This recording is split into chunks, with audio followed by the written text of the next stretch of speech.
Hello everyone. Today I am going to discuss about some points of astrology which relates to Rahu and Ketu.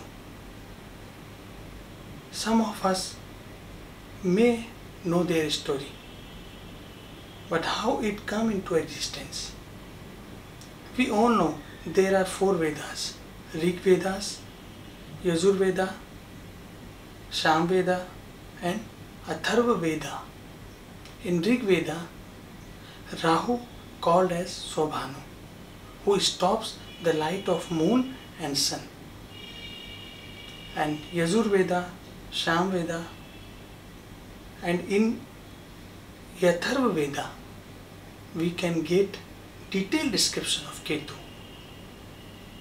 And in also Hindu Puran we get some hints of Rahu and Ketu.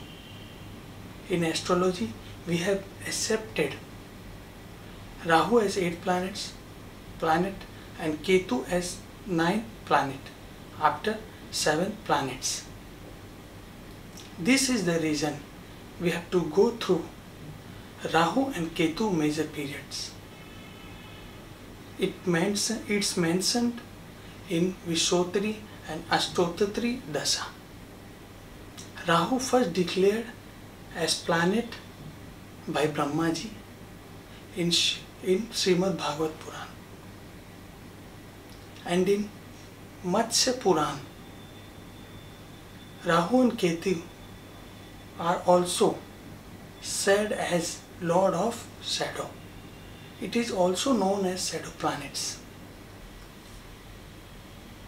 So a question may arise in your mind that Rahu and Ketu are regarded as planets. So why they are not visible in the sky as other planets?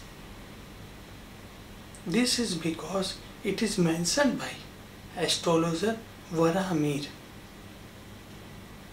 that in Rahu Charadya and Ketu Charadya, Rahu and Ketu are not always visible in the sky.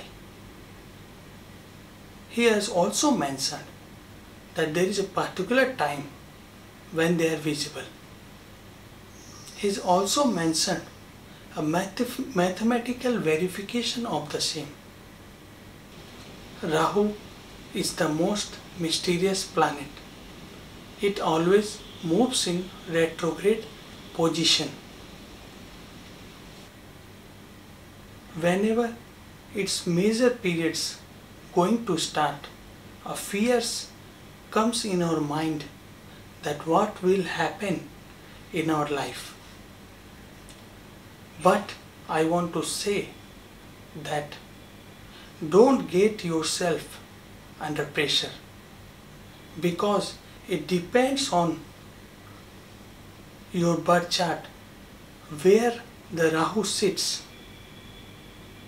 or whether it will be fruitful or can give you a negative impact.